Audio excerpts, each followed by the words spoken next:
കേരളത്തിൽ നെയ്യാറ്റിൻകര മുതൽ ചേർത്തല വരെയുള്ള പ്രശസ്തമായ സമിതികൾക്കെല്ലാം മിക്കവാറും സമിതികൾക്ക് ഞാൻ രായം ബി ദേവൻ്റെ സമിതി, പിന്നെ ചേർത്തല രായം ബി ദേവസിൻ്റെ ഓച്ചിറ നാടകരംഗം ഗീതാ സലാമിൻ്റെ സമിതി, അങ്ങനെ വിവിധ മേഖലയിൽപ്പെട്ട ധാരാളം ആളുകൾ, നാടകരംഗവുമായിട്ട് വളരെ ബന്ധപ്പെട്ട ആളുകളുടെ സമിതികൾ, അന്ന് സമിതികളുണ്ടായിരുന്നു ഈ നടന്മാർക്കും മറ്റുള്ള. പക്ഷേ അത് ആ സമിതികൾ ചില ബിസിനസ്സുകാരുടെ കയ്യിൽപ്പെട്ടപ്പോഴാണ് നാടകത്തിൻ്റെ അപച്യുതികളെ കുറിച്ചൊക്കെ പറയുന്നത്. ചില അസൗകര്യങ്ങൾ എനിക്കുണ്ടായി.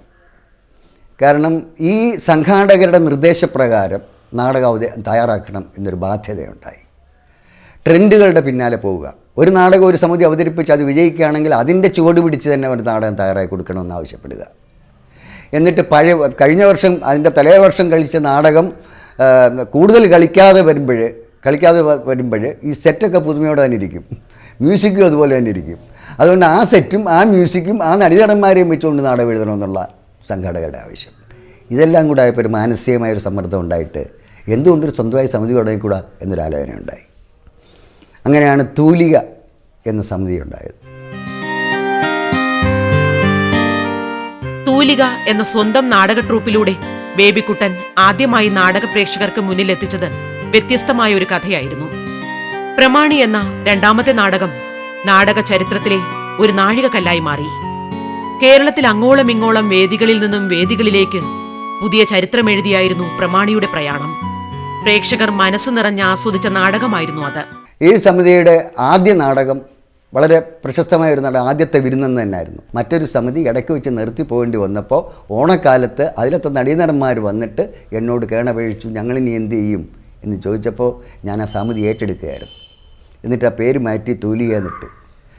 തൂലികയുടെ രണ്ടാമത്തെ നാടകമാണ് സത്യത്തിൽ സാമ്പത്തികമായിട്ട് എന്നെ ഏറ്റവും കൂടുതൽ പിന്നെ സഹായിച്ചിട്ടുള്ള പ്രമാണി എന്ന് പറഞ്ഞാൽ അത് ഉടൻ തന്നെ എൻ്റെ പേര് ഓർമ്മിക്കും. ആ രീതിയിലാണ് അത് നടന്നത്. അതിന് എന്നെ സഹായിച്ച് ഞാൻ എഴുതിയ ഒരു കഥാപാത്രത്തെ അതിൻ്റെ പൂർണ്ണ മിഴിവോടെ അവതരിപ്പിച്ച ശ്രീ ആദിനാട് ശശി. പക്ഷേ അദ്ദേഹത്തിനെ അറിയപ്പെടുന്നത് ആ പ്രമാണിയിലെ കുഞ്ഞുണ്ണി മൂപ്പിലെന്നുള്ള വേഷത്തിലാണ്. അങ്ങനെ ഞങ്ങൾക്ക് രണ്ടുപേർക്കും അങ്ങോട്ടും ഇങ്ങോട്ടും ഒരു ബാധ്യതയുള്ള ഒരു നാടകമാണ് പ്രമാണി. പ്രൊഫഷണൽ നാടകവേദിയിൽ ഒറ്റയാൾ യാത്രകൾ ഒരുപാട് നടത്തിയിട്ടുണ്ട് ബേബിക്കുട്ടൻ. കലാകാരന്റെ വേറിട്ട ചിന്തകൾ മലയാള നാടകവേദിക്ക് സമ്മാനിച്ചത് ഒരിക്കലും മായാത്ത ദൃശ്യവിസ്മയങ്ങളായിരുന്നു. തകഴി എന്ന മലയാളത്തിലെ പ്രിയ കഥാകാരന്റെ ചെമ്മീൻ എന്ന നോവലിനെ നാടകചന്തം ചാർത്തിയതും ഇതേ ബേബിക്കുട്ടനാണ്.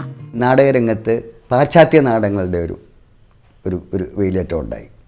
ഒഥല്ലോ ഇങ്ങനെയൊക്കെയുള്ള നാടകങ്ങൾ തർജ്ജമ നാടകങ്ങളെ പോലെ അവതരിപ്പിക്കുക, മലയാള നാടകത്തിൽ അവതരിപ്പിക്കുക എന്നുള്ളത്, അതുപോലെ സ്വാധീനം, അങ്ങനെയൊക്കെയുള്ള കാര്യങ്ങൾ. അങ്ങനെ വന്നപ്പോൾ ഈ ഒരു സാമൂഹ്യ നാടകങ്ങളിൽ മാത്രം കടിച്ചു തൂങ്ങി കിടക്കുന്നത് ശരിയല്ലല്ലോ എന്നൊരു തോന്നൽ എനിക്കും ഉണ്ടായി. അങ്ങനെ ഞാൻ പിന്നെ വളരെയേറെ ആലോചിച്ചിട്ടാണ് എന്തുകൊണ്ടൊരു മലയാളം ക്ലാസിക്ക്, മലയാളത്തിലെ ഒരു നോവൽ നാടകമായിക്കൂടാ എന്നൊരു ചിന്ത എൻ്റെ മനസ്സിൽ വന്നു. സ്വപ്നത്തിലെന്ന പോലെ എൻ്റെ മനസ്സിലാരോ പറഞ്ഞു, തകഴിയുടെ ചെമ്മീൻ എടുത്താലെന്താ? ഈ തകഴിയുടെ ചെമ്മീൻ എടുക്കുന്ന കാര്യം ഞാൻ ആ രാത്രിയിൽ തന്നെ ഭാര്യയോട് പറഞ്ഞു, നമ്മുടെ അടുത്ത നാടകം ചെമ്മീനാണ്. സ്വാഭാവികമായിട്ടും ഭാര്യ പൊട്ടിച്ചിരിച്ചു. അതായത് ഇന്നിപ്പോൾ കിടന്ന് തുടങ്ങി നാളെ രാവിലെ എടുത്താൽ മതിയല്ലോ എന്ന രീതിയിൽ പറഞ്ഞു. പക്ഷേ എൻ്റെ മനസ്സിൽ നിന്ന് അത് പോയില്ല. ഞാൻ നേരെ KPSC ചെന്നിട്ട് പോറ്റി സാറിനെ സമീപിച്ചു. കാരണം തകഴിയമ്മാൻ്റെ ഇന്ന് അനുവാദം വാങ്ങണമല്ലോ. ഞാൻ ചെന്ന് കഴിഞ്ഞു, ഈ വിവരം പറയുമ്പോഴത്തെ പറഞ്ഞു അദ്ദേഹം ഉടുപ്പെടുത്തിട്ട് പുറകിൽ വരികയും ചെയ്തു. പോറ്റി സാറും അദ്ദേഹവും കൂടെ വളരെയേറെ കൂലകഷമായിട്ടങ്ങ് സംസാരിക്കുകയാണ്. അപ്പോഴും എൻ്റെ മനസ്സിങ്ങനെ നെഞ്ചിടിക്കുകയാണ്, എന്തായിരിക്കും മറുപടി എന്നുള്ളത്.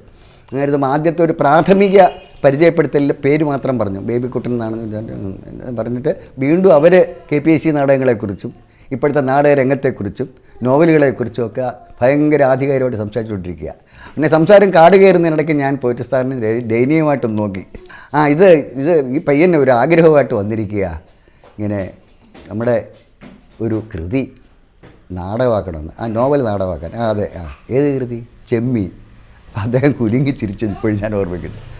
അദ്ദേഹം ഇങ്ങനെ ചിരിച്ച് ചാരികശീലർക്ക് മലർന്നം കിടന്നു. ഒത്തിരി നേരത്തെ നിശബ്ദത. അതെല്ലാം കഴിഞ്ഞിട്ട് അദ്ദേഹം ചോദിച്ചു, പറ്റത്തില്ല, നാടകമാക്കാൻ പറ്റുകയില്ല, യാതൊരു കാരണവശാലും ശരിയായില്ല.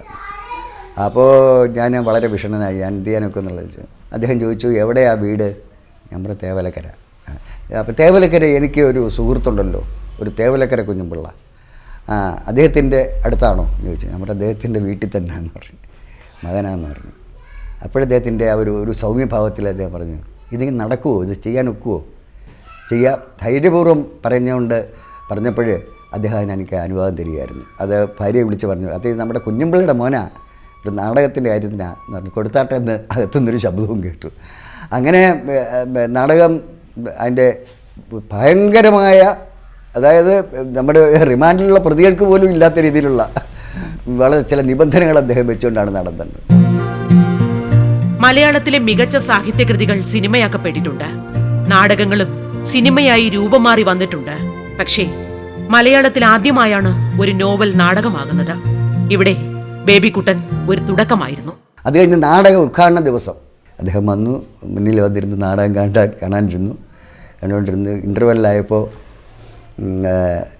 ഞാൻ അടുത്തോട്ട് ചെന്നു. ഇരിക്കെന്ന് പറഞ്ഞിട്ട് എന്നെ തൊട്ടടുത്ത കസേരയിൽ ഇരുത്തിയിട്ട് എന്നോട്, ഞാൻ ആ നാടകത്തിൽ ചില സൗകര്യാർത്ഥം ഒരു ചെറിയ മാറ്റം വരുത്തിയിരുന്നു.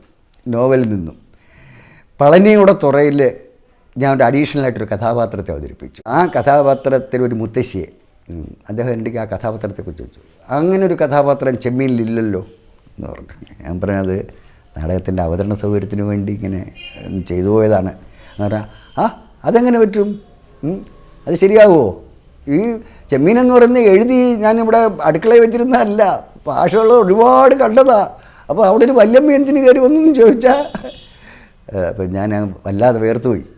സാവകാശം എന്നെ കെട്ടിയൊക്കെ പിടിച്ചു. ഇല്ല, നീ ചെയ്തത് ശരിയാ, പക്ഷെ നീ ഒരു കാര്യം അറിഞ്ഞോ അറിയാതെയോ ചെയ്തിട്ടുണ്ട്. ആ കഥാപാത്രത്തെ നീ സ്റ്റേജിൽ കൊണ്ടുവന്നില്ല, ജനലിന് പുറകെ നിർത്തി.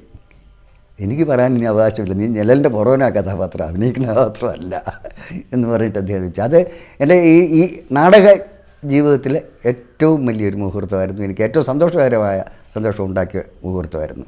അതുപോലെ ഏറ്റവും ദുഃഖം ഉണ്ടാക്കിയത് എൻ്റെ അച്ഛൻ്റെ മരണ ദിവസം ചിതയിൽ തീ കൊളുത്തിയിട്ട് നാടകം പോയി കളിച്ചു എന്നുള്ളതാണ്. ഈ രണ്ട് സംഭവങ്ങൾ, എൻ്റെ ദുഃഖവും സന്തോഷവും ഈ രണ്ട് സംഭവങ്ങളിൽ അടങ്ങിയിരിക്കുകയാണ്.